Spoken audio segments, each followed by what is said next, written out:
One, two, three, four.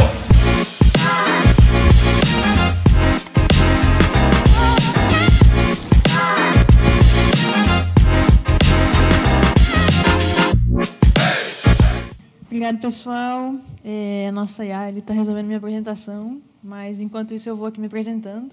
Meu nome é Blanda, então, eu sou doutorando em Computação Aplicada em Inteligência Artificial pela Unicinos. Se tudo der certo, entrego a tese semana que vem, segunda-feira. Eu trabalho com extração de informações em bases clínicas não estruturadas. O que isso significa, para quem não sabe? São aquelas informações rechaçadas em linguagem textual normal, natural, que geralmente tem muitas informações, são riquíssimas, produzidas pelos médicos, porém elas são em texto livre.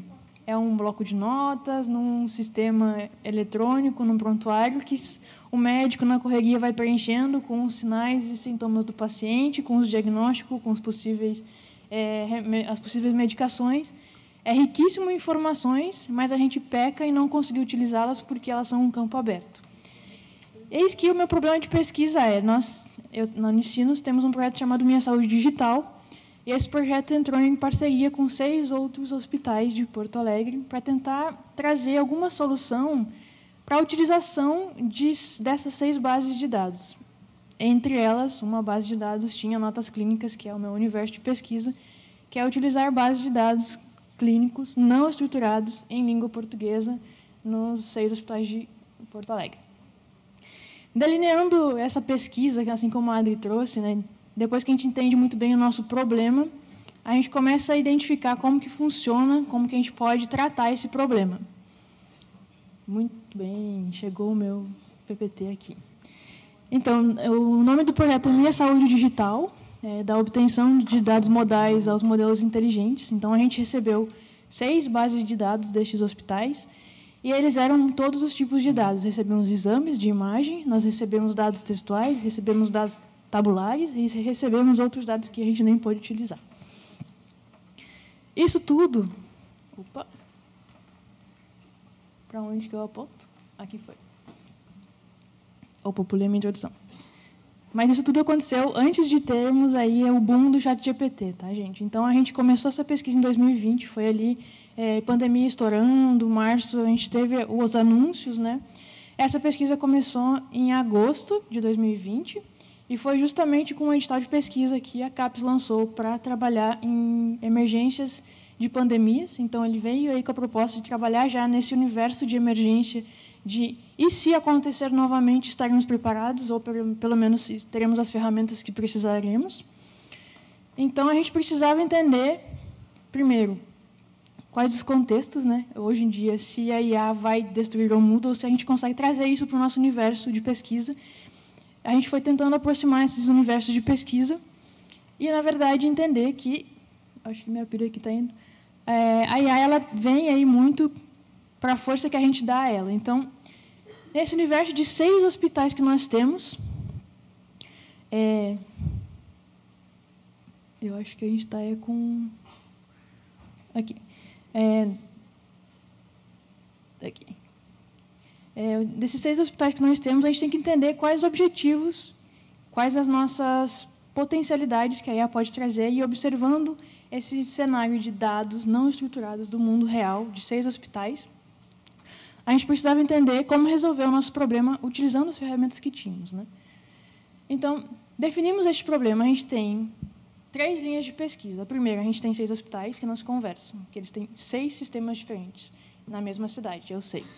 Então, a gente tinha esse primeiro problema. Vamos definir qual que vai ser a forma que trafegaremos dados, qual que vai ser o padrão que trafegaremos dados. A segunda, qual que vai ser a estrutura que a gente vai transportar esses dados. E a terceira, a partir de estes dados estarem estruturados, termos a estrutura para compartilhá-los, que conhecimento a gente consegue tirar destes dados? Estes foram as nossas 3 linhas de pesquisa. E, então, por onde a gente tentou caminhar, né? Primeiro, a gente tem que delinear muito bem esse problema de pesquisa. Então, Minha Saúde Digital traz a proposta de um modelo inteligente de blockchain para informações de saúde e integração com dados de Covid. Então, esse é o nosso escopo maior. E o que o Minha Saúde Digital tentava trazer? A partir dessa união de parceiros de Porto Alegre, que a gente conseguisse instituir um padrão para a interoperabilidade de dados, pelo menos entre os 6 maiores hospitais de Porto Alegre. E qual o problema, né, que a gente tentava, de fato, resolver? Era justamente tratar os dados que já tínhamos coletado, que já estavam ruins? Era treinar o profissional que estava coletando dado para coletar direito? Era a gente conseguir tirar conhecimento e informação do dado que a gente já tirou da Covid e não pensar no futuro?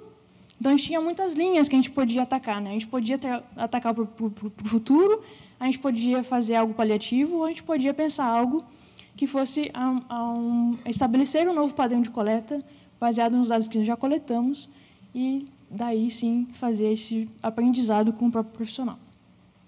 Então, o nosso programa de pesquisa ficou como interligar diferentes provedores de serviços de saúde de forma a prover um modelo inteligente que pudesse, né, fornecer aí um módulo padronizado de trafegar essas informações entre esses provedores de saúde, como integrar dados clínicos e imagiológicos em modelos de aprendizagem aprendizagem profunda para diagnóstico e prognóstico no contexto da Covid. E os próximos passos para que a gente fizesse isso, né? Então, a gente delineou, primeiro, coleta de dados. A gente tinha o contexto da Covid. Nossos dados vieram de 2020, a partir de setembro até 2021, dezembro. Então, a gente tinha aí um escopo de dados de 1 ano e um pouquinho.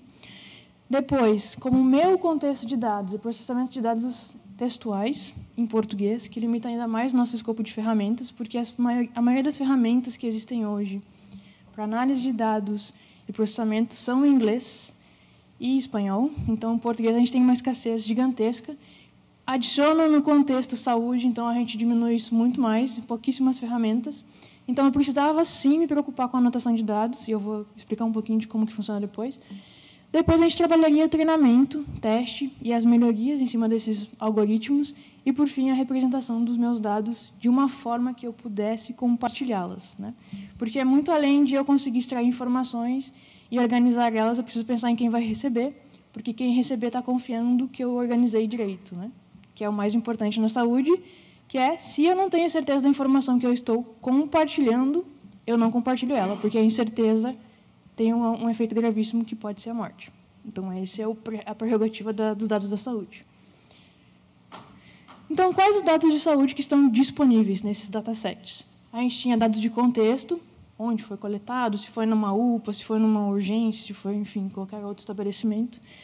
Dados demográficos, dados tabulares, dados clínicos, dados laboratoriais, dados de imagem, exames de imagem, dados genéticos e a minha decepção, que eu tentei atacar, que eu fui com muita sede ao pote, dados de evoluções clínicas, que não é um português bonito, que não é um português que tem todas as ordens que vocês imaginam. Não tem ponto, não tem vírgula, não tem acento. Todas as palavras vêm com erros.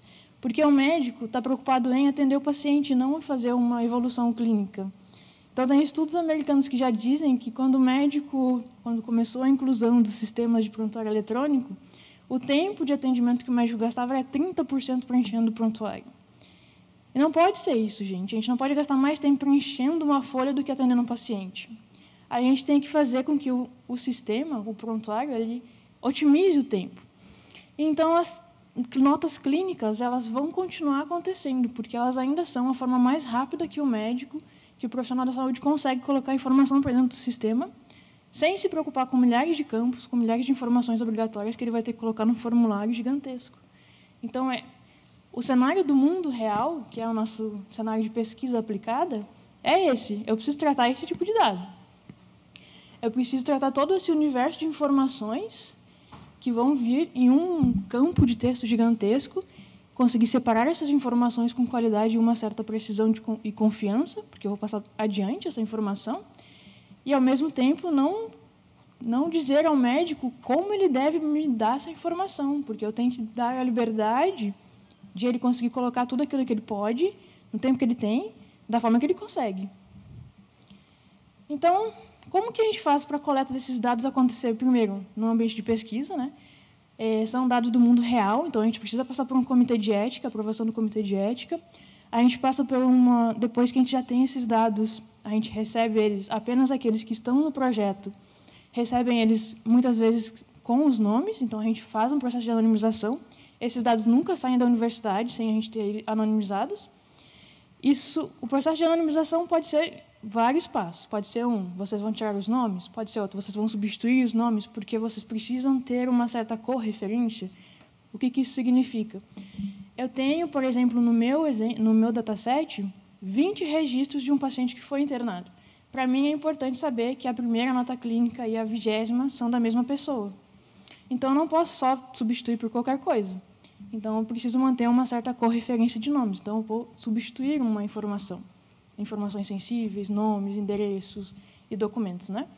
Depois, a transferência desses dados. Agora que eu anonimizei, eu posso realmente tirar daqui a pouco do meu servidor da instituição e tratar algumas coisas na minha máquina, no meu ambiente. Então, só nesse momento que eu consigo fazer esse tipo de coisa. Depois, controle de qualidade. Tem documentos que a gente não consegue utilizar, porque eles ou vêm com muitas informações quebradas, ou realmente é muito regionalista. Então, alguns hospitais têm muitas siglas internas que a gente não consegue fazer mapeamento. Então, para nós, ele fica muito especializado a um hospital. Então, eu vou conseguir descartar isso por qualidade para conseguir aplicar todos os outros 5. Né? Estruturação, interoperabilidade é entender, dados os documentos que temos, como vamos fazer o compartilhamento dessas informações, como vou fazer um hospital A trafegar para o B. Eu tenho que propor uma ideia de estrutura, uma ideia de padrão, uma ideia de como a gente vai conversar, um protocolo de comunicação. E rotulação, e aqui é algo muito característico do processamento de linguagem natural para a saúde, especificamente, se aplica a todo o universo de machine learning. Vocês já viram com o professor Gabriel, vocês já viram com o professor Sandro, já viram com todo mundo, que rotulação é do universo de IA. Mas no universo da saúde é muito comum, porque são datasets especializados. E aqui a gente cai naquilo que o Diego trouxe, que a IA genérica ela não consegue ser boa e trazer qualidade na IA especializada, no contexto especializado. Eu estou falando de saúde, muito especificamente do contexto de COVID. Então, eu precisei especializar os dados que eu ia usar de exemplo para conseguir trazer um resultado de qualidade. Então, a rotulação é eu dizer o que é um sintoma de COVID, o que é um medicamento de COVID, o que foi um diagnóstico de COVID. Né? Então, o que eu posso extrair de informação e conhecimento destes dados que eu recebi? Aqui um exemplo dos dados que eu recebi. Né? Então, eu tenho ali uma descrição do que o paciente vai ter. Esse aqui está até bonitinho, mas eu quero que vocês olhem o realmente. Né? Porque, assim, são documentos, muitas vezes, invariáveis. Eu posso receber um documento que tenha 2 linhas, ou posso receber um documento que tenha 3 páginas, porque uma evolução pode ter passado por vários médicos, pode ser uma equipe médica que foi acompanhar, ou pode ter sido só uma ronda, que foi um médico que fez de 2 em 2 horas uma visita. Então, essas informações vão variar o contexto do que tem de informações e vão variar o tamanho que tem de informações. Aqui, eu já estou entrando um pouquinho no contexto de como que eu enxergo esses dados. Eu tenho muitas informações, eu não sei quais informações que eu tenho, nem o computador, muito menos o computador. Né? Então, a gente precisa passar a rotular essas informações e dizer tosse é um sintoma, dor de cabeça é um sintoma, febre é um sintoma, PCR é um teste de um exame para saber algum resultado. Então, eu vou dizendo para ele tudo que ele tem de informações, eu vou dando nome a essas informações, eu vou dando uma entidade a essas informações, um nome no nosso mundo real, para que elas tenham um significado para o nosso contexto de máquina. E daí a gente vai caindo nesse momento de entender como que é o nosso dataset, como que o nosso modelo vai aprender, de fato, os significados da saúde, né? Como a IA aprende nesse sentido de algo extremamente especializado. Aqui já é o que eu extraí. Então, eu fiz uma anotação de 500 documentos invariáveis, que poderiam ter de 2 linhas a 3 páginas, com uma equipe de 12 iniciações científicas de medicina da Universidade de Unicinos, que foram fazendo esse trabalho de olhar cada um dos documentos, de 3 em 3 alunos, né? Cada um desses documentos, eles foram anotando, etiquetando as informações e dizendo qual que é o tipo de informação que tem naquela entidade, que a gente chama, né? Naquela palavra. O que ela significa dentro do meu dataset. Depois que a gente fez a anotação de 500 documentos, aí a gente começa a fazer um processo de qualificação. Quer dizer, beleza, dos meus 12 IC, quem disse exatamente a mesma coisa? Eram 2 instituições, eram a Fevale e a Unicinos anotando, né? Aí a gente começa a fazer essa avaliação por pares, de qualidade das anotações. Então, de 500 documentos anotados, a gente baixou para 314 documentos anotados. Porque aquilo que é divergência, a gente precisou requalificar, e aquilo que ficou bom, a gente unificou entre as 2 instituições. E daí a gente fez um processo de qualificação do dataset especializado em COVID. E como representar essas informações? E aqui, gente, eu estou considerando que eu já extraí essas informações em uma certa qualidade a partir do meu dataset especializado. Extrair o que são sintomas, extrair o que são procedimentos terapêuticos, o que são procedimentos diagnósticos, o que são medicamentos, o que são resultados de exame. E agora eu vou colocar isso numa tabela do Excel, vou colocar isso num banco relacional. Quando a gente fala da saúde, é muito fácil cair no comum, mas a gente não pode cair no comum, porque, como eu disse, na saúde a gente não pode errar. A gente não pode compartilhar um dado que a gente não tem certeza, e a gente não pode compartilhar um dado que não tenha significado. Então, se eu compartilhar um dado que tenha paciente não exibe tosse, e eu coletei só a informação tosse, e eu compartilhei só a informação tosse, sem um contexto, eu estou dando uma informação incorreta. Então, eu começo a ter que, primeiro, coletar contexto, né, suas relações.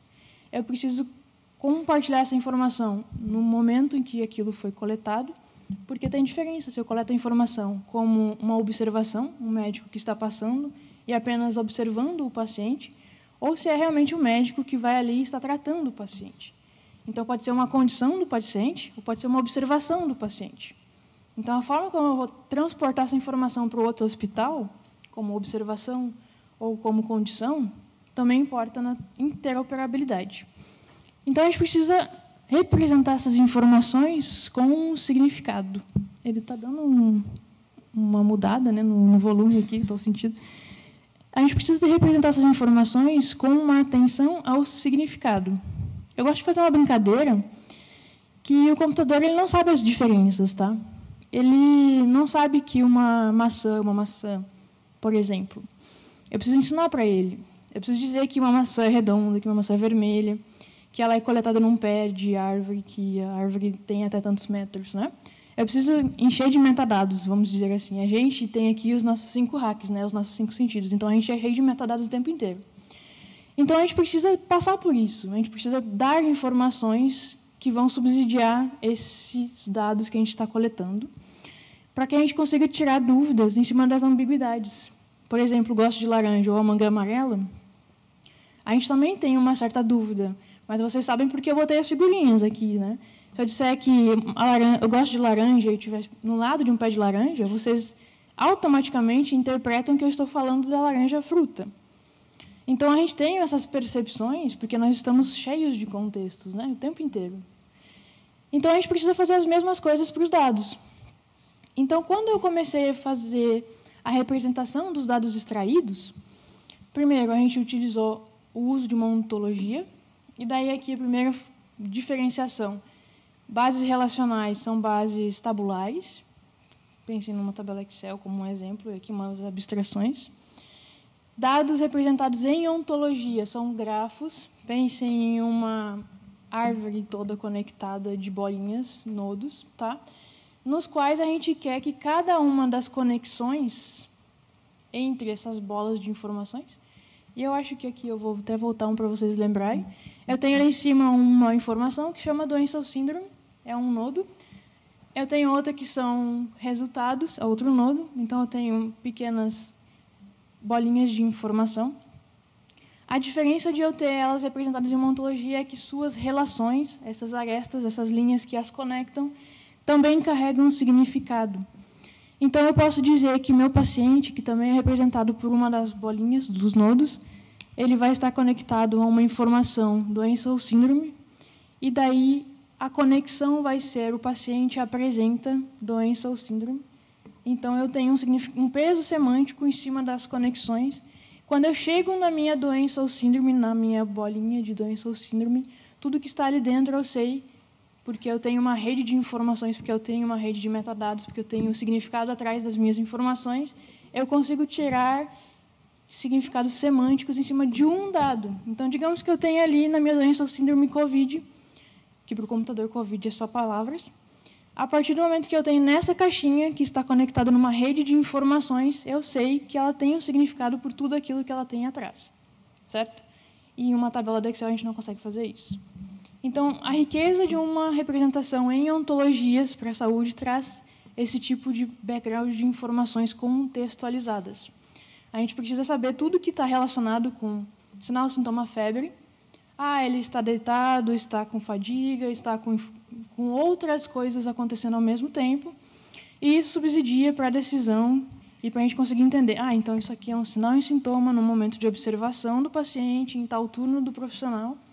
E a gente consegue dar um significado semântico para todos aqueles contextos. Perfeito? Então, decidimos a forma que a gente vai estruturar as nossas informações, mas não é apenas estruturar informações. Qual que é a grande sacada de usar ontologias? Todas as informações representadas em ontologias. O professor Sandro trouxe aqui que existe uma base gigantesca de Wikipédia que é em ontologias. Porque ontologias, uma vez que os dados são representados, e ontologias é uma ideia de mapeamento de significados do universo, então eu posso criar uma ontologia infinita, que dentro de uma informação ela vai se ramificando, né? Eu tenho uma doença, essa doença é COVID, essa COVID é fruto de um vírus que pode se ramificar em outras variantes, então ela se estende. Quando a gente usa ontologias, a gente pode fazer extensões. Essa é a grande sacada de representar dados de saúde em ontologias. Já existem ontologias publicadas para COVID. Eu estou fazendo mais uma. E a minha ideia não era ser mais uma ontologia, porque a minha não foi feita por médicos, né? Então, existem ontologias publicadas, e aqui dizia que existiam 17 ontologias publicadas em COVID, no portal de ontologias que existe hoje. Está acabando até? No portal de ontologias que existe sobre o COVID, existem 17 publicadas, que vai ser sobre análise molecular, análise do gene, análise de vírus, análise de variantes, todos os tipos de especificações e estudos em cima da COVID. Todas essas ontologias poderiam se relacionar aos meus dados, mas apenas uma delas se relaciona, que fala sobre dados e observações em dados clínicos, porque existe um contexto de dados clínicos coletados para representar em uma ontologia que foi feita por médicos e estudiosos de Oxford, para representar sinais, sintomas, medicamentos e tudo que é relacionado ao contexto de COVID. Então, eu dou subsídios de que as informações que eu pego, febre, dor de cabeça e outros sinais, estarão relacionados a uma ontologia que foi validada por especialistas e que toda vez que tiver o sinal-sintoma, ele vai se conectar com o mesmo nodo da ontologia criada por esses especialistas. E eu sei que todas as outras pesquisas, todos os outros nodos e informações daquele nodo são exatamente aquilo que eu preciso para dar subsídios para a minha ontologia.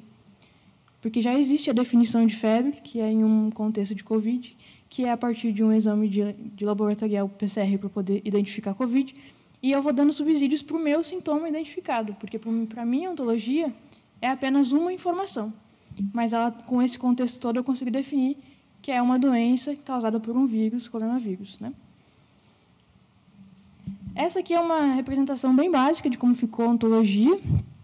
Os sinais, as minhas entidades. Então, a minha proposta é que eu consigo, primeiro, independente do hospital que eu estiver trabalhando, da Grande Porto Alegre, e das notas clínicas que eu estiver utilizando, eu posso extrair essas mesmas informações essenciais, daquele bloco de informações que vocês viram lá no início, representar aqui as informações principais, porque, geralmente, notas clínicas é muito difícil dos médicos conseguirem conseguir entender, porque são textos corridos difíceis de ler, duros, né? É complicado de conseguir entender ele na hora do turno corrido. Então, eles acabam não conseguindo utilizar e perguntam de novo para o paciente. Então, se eu puder acelerar o processo de identificar o que tem numa nota clínica, que é identificação de entidades-chave para esse tipo de conhecimento, eu já acelero o processo dele, de todos os hospitais. Então, eu escolhi a utilização de uma representação de dados ontologia, que eu consigo fazer essas várias validações com outros existentes. Todos os 6 hospitais conseguiriam acessar a mesma ontologia, porque são informações-chave para o contexto de COVID. E eu ainda consigo fazer uma correlação com todos os pacientes. Então, todos os pacientes que estiverem com um procedimento diagnóstico, por exemplo, todos os procedimentos diagnósticos de João, por exemplo, vão aparecer listados dentro daquele conceito, daquele nodo. Mas, ao mesmo tempo, eu consigo também ver isto. Aqui eu tenho um exemplo de nota clínica. Cada uma das notas clínicas relacionadas a um paciente vai trazer cada uma das informações semânticas aqui. Se eu entrar em cada uma dessas informações semânticas, por exemplo, febre, digamos que isso aqui é um profissional vendo, ele vai conseguir ter a primeira informação completa de dados essenciais extraídos. Antes era aquele texto corrido que ninguém conseguia ler. E ele já consegue ter uma ideia, aos poucos, de o que foi acontecendo nos turnos, porque eu também trago a representação por datas. Mas, principalmente, esse formato aqui é um formato que a minha máquina, que o meu computador, que o meu prontuário, consegue ler. Então, ele é machine readable. Então, eu consigo, diferente daquela nota clínica inicial, que o meu computador, eu não tenho como processar informações em cima daquilo, muito menos dá para um outro hospital aquele tipo de informação, porque seria uma irresponsabilidade médica. Então, eu preciso tratar essa informação a ponto de ela ter qualidade de ser interoperável. Uma vez que eu consigo ter essa qualidade, eu consigo começar a propor padrões para trocar essas informações com os demais hospitais. Então, agora eu tenho a qualidade que eu preciso, com cada uma dessas informações sendo conectada a uma ontologia que já foi validada por especialistas, e já temos um significado semântico em cima delas. E daí um outro sistema que vai ler essas informações consegue, por exemplo, importar para dentro de seu sistema prontuário. E daí tomar as decisões que precisa, ou muitas vezes gerar um relatório em cima, ou fazer daqui a pouco um relatório próprio para o seu profissional facilitado, reunindo, por exemplo, todas as notas clínicas do João em um lugar. E daí faz esse relatório, olha, no dia 18, o João apresentou tosse e febre e não, estava indisposto. No dia 19, no mesmo turno, no mesmo horário, o João apresentou XYZ. Quando antes eram notas clínicas como aquelas que a gente viu lá em cima, que o médico simplesmente não tinha o tempo de ler e de se atualizar, e precisava fazer para o paciente fazer as mesmas perguntas que ele não precisaria, em caso de ele já ter acesso a essas informações. Então, a gente vê que tem uma série de desafios, né? Éticos e morais, porque a gente tem aí o problema de acessar dados de pacientes e talvez compartilhá-los sem cuidar com a sensibilidade deles. Dados textuais são muito difíceis de anonimizar, porque a gente não tem certeza de quais as informações que serão colocadas ali. Tem desde nome, endereço, documentos, telefones, até outras informações, muitas vezes muito sensíveis, como doenças raras, e não podem ficar ainda nos documentos, não podem ser compartilhadas em alguns casos, né? Então, a gente também tem que tomar conta de anonimizar esse tipo de informação ou remover do dataset. Regulamentação e gerenciamento de riscos. Então, primeiro, se eu estou trabalhando com uma pesquisa, até que ponto eu consigo trabalhar com esses dados dentro da universidade, sem prejudicar, então, a segurança e a sensibilidade desses dados. E, no caso que eu precisar rotular esses dados, como que eu faço para deixar que outras pessoas que não estão em um doutorado fazendo uso sob o termo de ética que eu assinei, mas que também tem que ter acesso a esses mesmos dados, então a responsabilização é minha, mas é de quem está também acompanhando a pesquisa, de acompanhar como que esses dados podem ser explorados, porque eu recebi uma base de notas clínicas crua, que precisava explorar a que ponto, quais são as informações que eu posso tirar dali. E a Blanda, que faz computação há 10 anos, não faz a mínima ideia de quais são as informações importantes para a COVID. Então, o que a gente faz? A gente senta com especialistas e conversa, entende qual a natureza dos dados, entende o problema que eles têm. Primeiro, tempo de preenchimento. Segundo, essas informações a gente não consegue ler em tempo hábil. Terceiro, o que eu realmente preciso de um documento de 3 páginas para dar continuidade do cuidado quando entrar um novo profissional. Então, esse tipo de estruturação para poder entender a natureza dos dados e, então, definir a pesquisa. A aceitação dos profissionais. Muitas vezes é difícil o profissional aceitar que algo ou os dados foram trabalhados por IA, pela confiabilidade, por entender que isso pode ter algum erro, enfim. Então, tem que ter todo um processo de aprendizado, de conversação, para que eles entendam que tem confiabilidade ou o nível de estudo em cima daquilo, ou mesmo a explicabilidade de como aquilo aconteceu. Muitas vezes, por não entender o processo de que foi anotado por especialistas, que foi qualificado por especialistas, pode haver um processo de desacreditação, mas uma vez que a gente explique, há um processo de confiabilidade. Financiamento, a pesquisa, então, ela foi financiada pela CAPES, mas também em parceria e aceitação dos outros 6 hospitais que viram a oportunidade de trabalhar uma padronização em seus dados. E hoje a gente está já em um processo de fazer a publicação, diria assim, do modelo que nós desenvolvemos entre as 3 linhas de pesquisa para esse projeto Minha Saúde Digital. Então, o meu é para a estruturação de informações clínicas não estruturadas em ontologias. O dos meus demais colegas, Felipe Zeiser, é avaliação e estruturação de dados, mas olhando para o caso de prognósticos, então ele pegava os dados que eu estruturava e olhava o que ele podia tirar em cima disso, né? Indicadores de risco, indicadores de prognóstico, predições de tratamentos, enfim, o que ele podia tirar de conhecimento em cima disso. E a última linha de pesquisa é como a gente vai fazer essa estruturação da rede, né? A gente tem 6 hospitais, mas a coisa não é só largar um CSV no outro lado, ou só largar uma ontologia no outro lado, e sim prover uma estrutura, né, no nosso caso, uma estrutura distribuída de blockchain, para que eles consigam, de fato, fazer a compartilhamento dessas informações a nível estadual, que a gente tem um hub de informações de saúde, e que possa o paciente ser o senhor de seus dados, que ele consiga saber, né, dentro de seu conhecimento, que um hospital está solicitando essas informações e que elas vão ser acessadas por outro hospital, ou que elas foram compartilhadas com outro hospital, para que ele também tenha essa, eu diria, autonomia de saber o que está acontecendo com suas informações, né? E por que você deve estudar, então, inteligência artificial? Aqui eu já estou me encaminhando para o fim, já recebi meus 5 minutinhos. Essa é uma das aplicações e um dos estudos que são feitos, né? Mas a IA ela é muito vasta em trabalhar com o uso da saúde. Se a gente conseguir pensar só no uso de prontuários eletrônicos, primeiro, redução do... Pensem no SUS, nosso querido SUS, né? Redução do custo, digamos, em requisição de exames. Uma vez que a gente vai numa unidade, requisita o exame, fui lá na semana passada.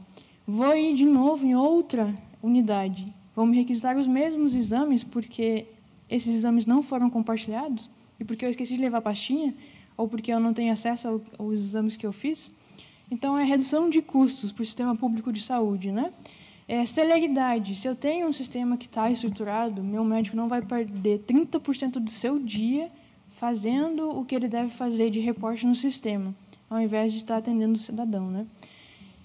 Estudos secundários, porque Covid é um exemplo magnífico de estudos secundários. A gente coletou milhares de informações, estruturadas, não estruturadas, e todo tipo de informações. Uso secundário é a gente conseguir ter a qualidade suficiente nesses dados para fazer pesquisas secundárias. Universidades ou fornecer esses dados para o governo para que ele faça uso para análise de indicadores, tomada de decisões públicas. Um outro exemplo disso, para onde vão as vacinas e quais os estados que precisam de vacinas, também é um uso aplicado para fazer distribuição. Então, a gente tem que olhar para a coleta de dados como o início de tudo. A aplicação disso e só vai depender da qualidade em que eles estão, principalmente na saúde, onde não podem haver erros. Esse é um projeto elaborado no Software Lab,